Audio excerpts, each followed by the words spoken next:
Une nouvelle heure d'information sur RTI 1. Bonsoir mesdames et messieurs. Tout de suite le sommaire de ce journal. Le lancement de chantiers d'envergure dans la région de Lamé, la réhabilitation du lycée professionnel d'Adzopé et le complexe sportif d'Akoupé, des actions à vocation sociale pour accompagner le développement dans cette région.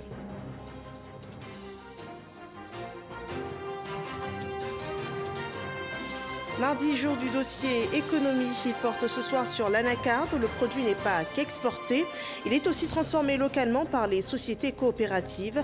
L'initiative porte du fruit. L'objectif cette année, c'est d'accroître le taux de 10% de transformation de la noix de cajou en Côte d'Ivoire. Et puis au Niger, Mohamed Bazoum, vainqueur du deuxième tour de la présidentielle avec 55,75% des voix contre 44,25% pour Mahaman Ousmane. Nos reporters sur place se rendent compte de cette proclamation des résultats provisoires. Bienvenue dans ce 23h. Les infrastructures poussent le développement dans la région de Lamé. À Adzopé, les travaux de réhabilitation du lycée professionnel ont été lancés hier. Et en plus de ce cadre décent d'apprentissage, un nouveau complexe sportif sortira de terre à Akoupé. Le secrétaire général de la présidence, le ministre d'État, Patrick Hachi, participait aux cérémonies de lancement de ces travaux. Issa Yeo. D'ici quelques mois, le lycée professionnel d'Adzopé sera entièrement rénové. Les travaux de réhabilitation ont été lancés par le secrétaire d'État chargé de l'enseignement technique et de la formation professionnelle. Il avait à ses côtés le ministre d'État, Patrick Hachi. D'une capacité d'accueil actuelle de 590 places vont consister en la réhabilitation des infrastructures bâtiments, la réhabilitation des équipements, la construction de nouvelles infrastructures, l'introduction de nouvelles filières de formation, notamment en menuiserie, aluminium, mécano, soudure et plomberie sanitaire. La formation du BT industriel. Ces travaux vont durer 18 mois et coûteront environ 4 milliards 800 millions de francs CFA. Pour le ministre Patrick Hachi, cette action montre que l'enseignement technique et professionnel est au cœur des priorités du chef de l'État. L'objectif principal est de renforcer les fondations humaines du développement économique et social. Il s'agit d'assurer donc une éducation adéquate et des compétences à tous les Ivoiriens et aux jeunes en particulier, afin de mieux les outiller à absorber les technologies modernes et à participer et bénéficier à la croissance. Il nous faut obligatoirement renforcer les capacités en formation technique et professionnelle qualifiante et mettre le système éducatif en adéquation avec les besoins de l'économie, comme vous le disiez tout de suite vous-même. Après Adzopé, Kapemi sur Akoupé, le ministre des Sports, Daou Paulin, profite pour lancer les travaux de construction d'un complexe sportif ultra moderne. Les projets structurants comme les Agora, nous avons besoin dans la proximité de permettre aux populations de se retrouver, de faire de la détection de talents dans les écoles. À travers l'OASU, il nous fallait des infrastructures de proximité pour accompagner le développement. Parce que dans la région, il se construit des écoles, il se construit un centre de santé, il se construit surtout des collèges de proximité. Nous avons besoin d'offrir aux populations des espaces de distraction, de loisirs, parce que nous savons tous que l'oisiveté est la mère de tous les vices. En sa qualité du président du conseil régional de Lamé, le ministre d'État, Patrick Hachi, exhorte les populations à œuvrer pour des élections législatives apaisées le 6 mars prochain. Et dans le même temps, au nord de la Côte d'Ivoire, à Sinématiali, il sera bientôt bâti un autre édifice à vocation sociale. Les travaux du centre culturel intégré de la ville ont été lancés par la ministre de la Culture et de la Francophonie, Raymond Goudou Kofi. Ce centre, qui devra promouvoir la culture du Poro, aura en son sein plusieurs salles de spectacles, de formation, mais aussi des galeries. Les travaux nécessiteront 4,5 milliards de nos francs à Mississauga. Un centre culturel intégré à Sinématiali dans le Poro. La pose de la première pierre qui consacre le lancement des travaux et d'équipement de cet édifice est effectuée par la ministre de la Culture et de la Francophonie, Raymond Goudou Kofi. Ce centre culturel intégré est une plateforme d'échange, de rencontres, d'apprentissage et de divertissement en vue de favoriser le brassage culturel. L'infrastructure abritera entre autres un musée, une galerie d'art, une médiathèque et une salle audiovisuelle pouvant accueillir jusqu'à 300 personnes. C'est un parcours artistique à travers un musée d'une superficie de 764 mètres carrés, de sa galerie d'art et qui peut recevoir jusqu'à 500 personnes. Et il y a également un espace qui sera prévu pour les contes, comme nous en avons beaucoup dans nos régions, pour former les jeunes à notre histoire. La construction du centre culturel intégré de Cinématiali s'inscrit dans le cadre du vaste programme gouvernemental de construction et d'équipement d'infrastructures culturelles de formation, d'éducation et de diffusion. L'édifice, dont la construction va durer 30 mois, coûtera 4,5 milliards de francs CFA à l'État. Les arts et la culture sont l'expression de notre génie créatif, notre façon d'être.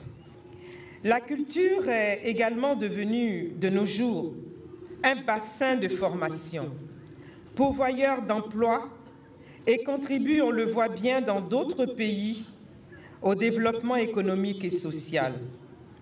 La culture est désormais un enjeu économique et surtout un enjeu de souveraineté. Au total, ce sont 16 centres culturels intégrés qui seront réalisés dans les chefs-lieux de région et de district. Le ministère de la Culture et de la Francophonie s'engage à prendre une part active dans leur animation. Voilà des infrastructures qui profiteront aux Ivoiriens si le climat de paix et l'union sont préservés. Le ministre de la Réconciliation nationale œuvre en tout cas pour atteindre cet objectif. Après s'être entretenu avec les autorités traditionnelles, la jeunesse, la presse, les religieux, Kouadio Konan-Bertin associe la communauté Papa Nouveau à sa mission. À Toukouzou-Ozalem, une prière a été dite dimanche dernier pour la consolidation de la cohésion sociale. Le commentaire de Didier Nguessa. Toukouzou-Ozalem, village siège de la communauté chrétienne Papa Nouveau. Les fidèles qui ont entamé le mois de jeûne chantent et prient pendant cette procession autour du temple. Ils reçoivent un fidèle, Kouadio Konan-Bertin, le ministre de la Réconciliation. Le culte a été suivi d'une rencontre entre Kouadio Konan-Bertin et le clergé qu'il a mis en mission. C'est le comportement d'amour. Comment aimer son prochain, car l'amour supporte tout, accepte tout, excuse tout et peut tout. Et Dieu est amour. Comment mettre la parole de Dieu en pratique? Lorsque Dieu a envoyé Papa Nouveau, il a dit ceci: le Seigneur m'envoie vous livrer un message de paix d'abord, parce que Dieu est paix. Dieu aime la paix, veut la paix et veut que ses enfants cultivent la paix. Se prononçant sur l'actualité des législatives, le ministre de la Réconciliation invite les candidats à se détourner de la violence verbale. Dans l'église Papa Nouveau, le carême, ce n'est pas de s'abstenir de manger, mais c'est surtout de s'abstenir dans ce temps de carême, de tenir des propos qui blessent, de tenir des paroles qui humilient et qui insultent. Je souhaite que ce soit des élections apaisées, que tous les acteurs aient ce que l'autre a appelé le bon ton, que tous les candidats n'aient pas des propos méchants, que place soit aux idées, dans la non-violence, que les Ivoiriens aient le droit de choisir tranquillement et librement leurs députés. L'hôte de la communauté Papa Nouveau a apporté une contribution financière pour la rénovation des fenêtres et toilettes du temple. Les législatives cristallisent toutes les actions, tant pour les politiques que pour l'organisateur du scrutin. La commission électorale indépendante dont les membres travaillent à la réussite de l'élection. À 2 jours de l'ouverture des campagnes, la CEI a remis aux candidats les affiches et spécimens des bulletins de vote. Chaque candidat a ainsi reçu 300 affiches et 1000 spécimens de bulletins. Moussa Konaté. Les candidats aux élections législatives du 6 mars prochain reçoivent les affiches de campagne et les spécimens de bulletins de vote. La remise officielle est faite par le président de la commission électorale indépendante. Les affiches permettent à l'électeur de mettre un nom sur un visage. L'élection, c'est le choix. Mais comment fait-on le choix quand on ne sait pas celui qu'on va choisir? Le spécimen de bulletin, c'est pour vous donner mission d'aller vous-même sur le terrain, de vous faire instructeur des électeurs, à l'effet pour eux de faire le bon choix. Ce n'est pas forcément pour vous, mais c'est déjà à apprendre à voter. En vous choisissant, ils apprennent à voter et à voter bien. Bien avant cette remise, les candidats ont été instruits sur le mode opératoire du scrutin. Il s'agit pour l'organe chargé des élections, avec l'appui du PNUD, d'expliquer l'ensemble du processus du vote. La principale mission du projet est de contribuer à réduire la violence électorale, à renforcer les échanges entre la CEI et les parties prenantes, à soutenir la communication, la sensibilisation et à consolider les capacités du personnel électoral. Des détails précis sur l'organisation dans les lieux de vote, le rôle des représentants de candidats, la validation d'un bulletin de vote, la rédaction d'un PV et la proclamation des résultats. Il y a l'électeur, il y a l'urne, il y a le bulletin. Voilà l'arsenal de l'élection. Est-ce qu'il y a place pour la violence? Il y a violence lorsque ce qui est voulu par le peuple ne semble pas être transcrit dans le résultat. C'est un droit que la loi vous donne, d'avoir non seulement des représentants, mais en plus de cela, des délégués. La loi vous donne deux possibilités. Le délégué, c'est l'itinérant, c'est-à-dire votre représentant qui passe des bureaux de vote en bureau de vote, à qui il est loisible d'entrer dans un bureau de vote comme il veut, mais bien entendu, en y respectant les règles de fonctionnement d'un bureau de vote. 1266 dossiers de candidature sont en lice pour la conquête des 255 sièges de l'Assemblée nationale. La campagne s'ouvre le 26 février pour s'achever le 4 mars. Nous ouvrons à présent le dossier économie de la rédaction. Ce soir, nous vous proposons un gros plan sur le volet de transformation de l'anacarde. La Côte d'Ivoire en est le premier producteur au monde. Le pays en transforme seulement 10% de sa production. Et pour améliorer ce taux, les coopératives s'engagent à la transformation et elles sont appuyées par la Banque mondiale à travers le projet de productivité de la chaîne des valeurs de l'anacarde. Après une année de mise en œuvre, cette initiative donne-t-elle les résultats escomptés? La réponse dans ce dossier EcoPlus réalisé par Noël Gagnon.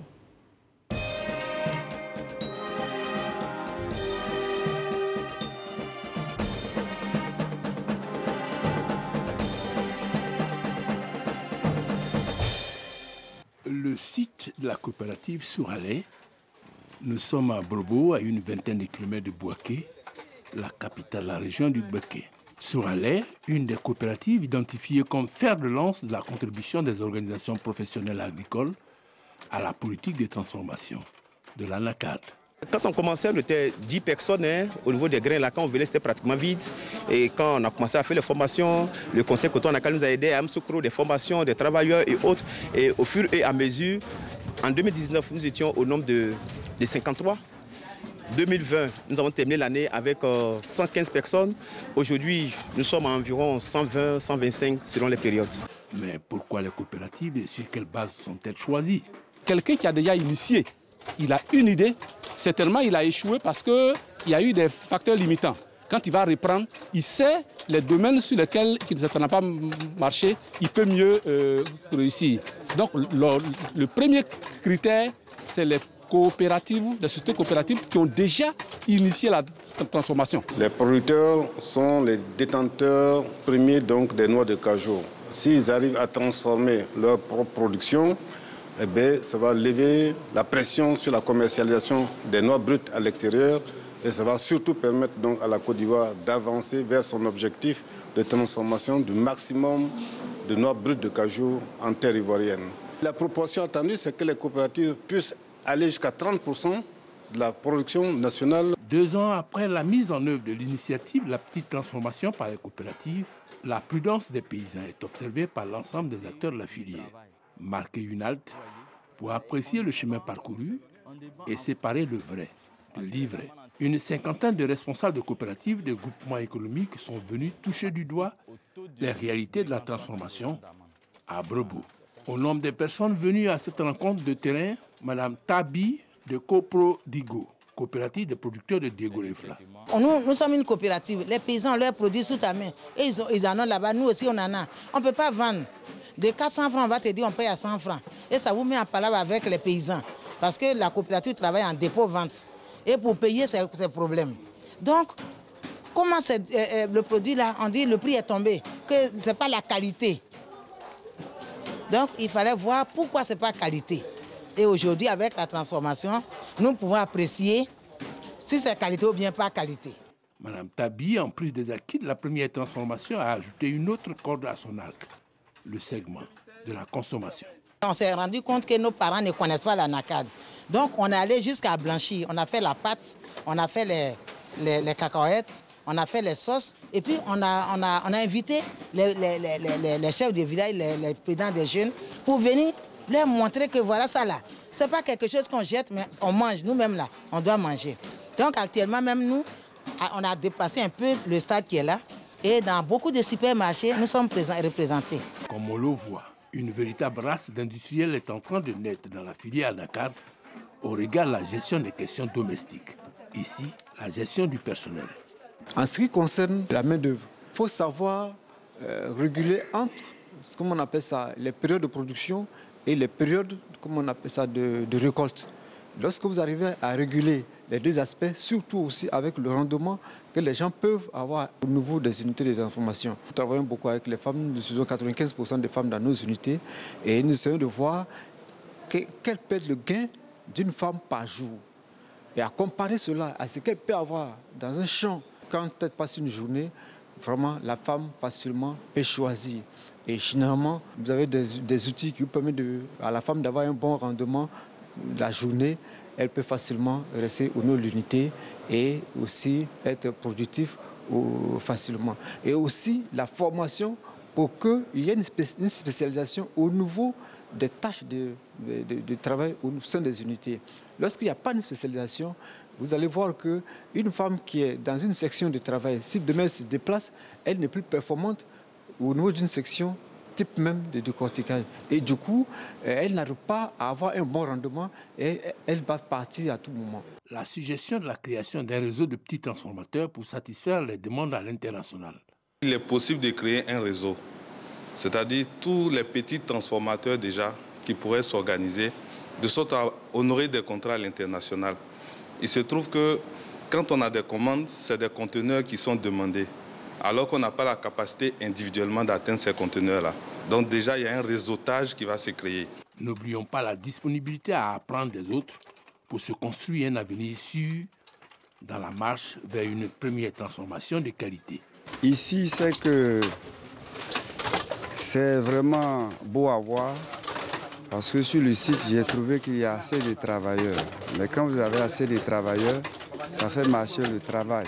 Nous ne sommes pas encore allés à la transformation. Et donc, nous allons nous atteler à pouvoir, en tout cas, aller à la transformation parce que déjà le PPCA nous a contactés par rapport à la même mise en place d'une unité de transformation dans nos sociétés coopératives. Dernier élément à souligner, les prestations des actions sociales malgré la modicité des moyens. Nous sommes en train de construire une école primaire dans la sous-préfecture de Bouandou. Nous avons fait don de sable dans plusieurs écoles de la sous-préfecture de Tienoué, de Marandala. Nous avons renouvelé des écoles où les peintures étaient dégradées. Nous donnons aussi des kits scolaires chaque entrée. Les villages primés, on leur donne des kits scolaires pour aider les parents à scolariser leurs enfants. Au total, pour le conseil Écoto-Anacarde, le jeu en vaut la chandelle. Nous tirons beaucoup de satisfaction. Vous savez, au bout de 2 ans, la coopérative Coprodigo, pour ne pas la citer, ou Souralé, pour ne pas la citer non plus, sont aujourd'hui les premiers employeurs de leurs régions respectives. Quand vous prenez donc la coopérative Coprodigo avec plus de 80 employés, vous prenez Souralé avec plus de 120 employés à Brobo, eh bien, c'est énorme. Vous voyez distribuer des salaires à 120 personnes dans une petite localité comme Brobo, c'est énorme et ça contribue donc au bien-être de la population. Le PPCA, projet pour la promotion de la compétitivité de la chaîne des valeurs de l'anacarde, est financé par la Banque mondiale à hauteur de 107 milliards de francs CFA. Voilà la filière anacarde en pleine expansion avec ses débuts de transformation locale. Un dossier Éco Plus de Noël Gagnon. Il y a aussi du nouveau dans le secteur des transports, dont les acteurs, notamment les chauffeurs de taxi, compteurs, ambitionnent de professionnaliser leur activité. Ils ont été dans ce cadre instruits sur les enjeux de cette réforme. Une séance de travail conduite par les autorités et le Haut Conseil du patronat des entreprises de transport de Côte d'Ivoire. Le détail de la rencontre avec Dangui Dangui. Gare routière d'Adjamé, l'informel du secteur du transport urbain dans tous ses états.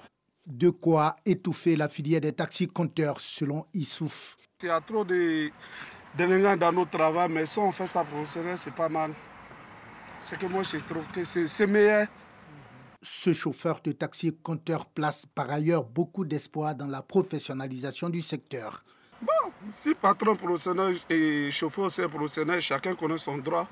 Ça fait que le travail, ça avance bien.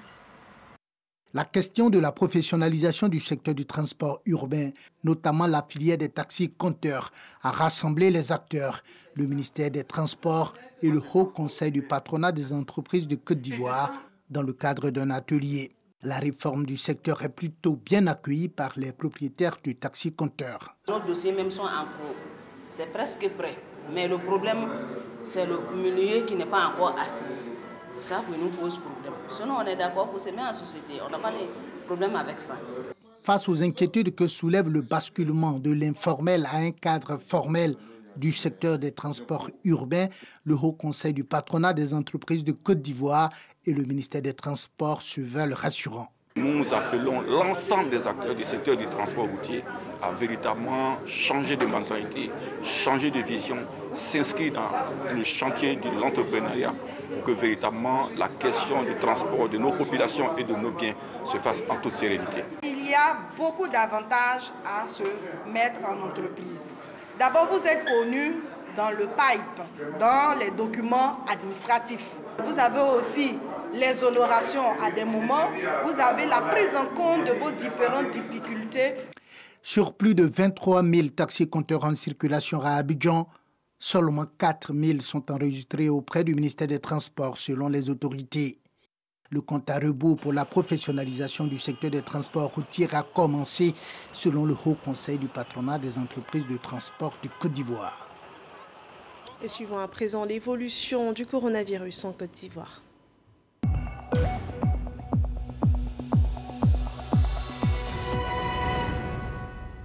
Le point de la situation sanitaire ce jour présente 85 nouveaux cas de Covid-19, 328 nouvelles guérisons et aucun cas de décès. Ce 23 février 2021, la Côte d'Ivoire compte 32 124 cas confirmés, dont 31 096 personnes guéries, 188 personnes décédées et 840 cas actifs. La pandémie demeure.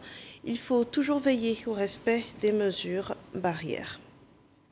La lutte contre le coronavirus hors de nos frontières, le Sénégal a commencé sa campagne de vaccination contre la Covid-19 avec le vaccin du laboratoire Sinopharm, le vaccin chinois. Le premier est disponible pour ce pays frappé de plein fouet par la deuxième vague de contamination. Le vaccin Sinopharm, qui revendique une efficacité de 79%, a déjà servi dans plusieurs pays africains. 200 000 doses ont été acquises par le Sénégal, qui annonce en réserver 10% pour deux pays voisins, la Guinée-Bissau et la Gambie. Chacun de ces pays recevra 10 000 doses du lot de vaccins de Sinopharm en guise de solidarité. La Haute Autorité de la communication audiovisuelle en Côte d'Ivoire mène une réflexion sur la recherche de solutions à l'exploitation illicite de contenus audiovisuels sur Internet. Le président de la ACA, René Bourgoin, a interpellé les utilisateurs sur les conséquences vis-à-vis des créateurs, de la propriété intellectuelle et sur l'économie nationale. Le compte-rendu de Didier Nguessan. Audiovisuels font l'objet d'exploitation illicite sur Internet. Un piratage qui met à mal l'industrie audiovisuelle, notamment les diffuseurs légaux comme la RTI et les opérateurs de chaînes câblées. Face à la menace, la Haute Autorité de la communication audiovisuelle, ACA, convoque les acteurs du secteur à une table ronde. Le but, sensibiliser les fournisseurs d'accès Internet à la problématique de l'exploitation illégale des services audiovisuels sur Internet, les impliquer dans la lutte et adopter des mesures consensuelles dans ce sens. Ça peut être un nom de domaine, ça peut être le nom d'une application, ça peut être une adresse IP d'un serveur dans lequel le flux pirate est hébergé. Ça, c'est adressé au FAI et le FAI, techniquement, sait identifier le flux lorsqu'il passe dans ses tuyaux pour pouvoir le couper. Toute exploitation illégale d'un contenu audiovisuel, quel que soit le moyen de diffusion, porte atteinte aux droits des créateurs, de la propriété intellectuelle et en général à l'économie nationale. Notre contribution, aussi modeste soit-elle, est attendue afin que les œuvres des créateurs, des opérateurs du secteur de la communication audiovisuelle qui s'évertuent à produire des contenus de qualité pour nos populations bénéficient d'une meilleure protection. À ce jour, 3 grandes catégories de piratage sont connues. Les boîtiers Internet donnant accès à plus de 5000 chaînes de télévision, les éditeurs de sites de streaming et les applications. Portons nos regards sur ce contenu promu par la RTI. L'émission Bonjour, l'équipe de production était récemment dans la ville de Mans. Une dose d'humour a été apportée aux populations qui ont été invitées à adopter les valeurs de paix, de cohésion et de solidarité. Le point de Paria se reconnaît. Mans, capitale de la région du Tonki, ville des cascades et des 18 montagnes. Il est 10 heures. La place de la paix est assainie et les caniveaux curés. Le podium de Bonjour en pleine installation. C'est que équipe de production de cette grande émission du rire de la RTI et humoristes y sont dans le cadre de Bonjour Tour 2021, tout en honneur pour les populations. Je suis très heureuse, contente de les voir aujourd'hui ici à Mans, parce que c'est une chose que nous n'avons jamais vue ici à Mans. C'est une très bonne initiative et il est très important d'organiser de telles activités pour égayer la population. Une fois la nuit tombée, les humoristes sur le podium réussissent à arracher le sourire au public. Le DG de la RTI a dit, ici à Mans, on a cette cohésion. Regardez vous-même, regardez ce monde. C'est ça la politique de Bonjour, aller vers ces populations. Et la RTI vous aime. La RTI, parce que vous acceptez le groupe RTI dans tous ses compartiments. Vous aimez la RTI et c'est pour ça que la RTI viendra toujours vers vous. Le ministre Albert Flendé, cadre de la région et le premier magistrat de la commune, également séduit par la prestation des humoristes. Ce qu'on a vu à la télé, ce n'est pas ce qu'on voit là. Il y a même des improvisations, ils ont pris des jeunes. En tout cas, c'est vraiment, ils ont de la classe. Et nous voudrons remercier le ministre Konaté d'avoir initié une si belle cérémonie, une belle opportunité en tout cas à nos populations. Bonjour à Mans, une initiative du ministre Sidiki Konaté. C'était donc une bonne émission populaire. Et qui dit rassemblement populaire, il dit cohésion. Parce que pendant ce temps, on n'a fait que rire, on n'a fait que se regarder dans la joie. On a vu une seule population unie en train de savourer de bons moments. C'est ce que nous voulons. C'est sur cette joie du parrain, des populations et des cadres des 18 montagnes que l'équipe de production et les humoristes se sont rendus le lendemain à tout le plus. Au Niger, Mohamed Bazoum, le candidat du pouvoir, remporte le second tour de la présidentielle. Selon les résultats provisoires publiés ce jour, il remporte 55,75% des voix contre 44,25% pour Mahaman Ousmane. Notre reporter sur le terrain, Sidonie Davila, revient sur la proclamation de ces résultats. 2 jours après la tenue du second tour de la présidentielle au Niger, la Commission électorale nationale indépendante, CENI, livre les résultats provisoires du scrutin du 21 février dernier. Les voix obtenues valides se répartissent comme suit entre les 2 candidats en compétition pour ce second tour. Monsieur Mohamed Bazoum, 2 501 459 voix, soit 55,75%. Monsieur Mohamed Ousmane, 1 985 736 soit 44,25%. Le taux de participation globale est de 62,91%. La cérémonie de proclamation des résultats s'est faite en présence des autorités nigériennes et des représentants des candidats.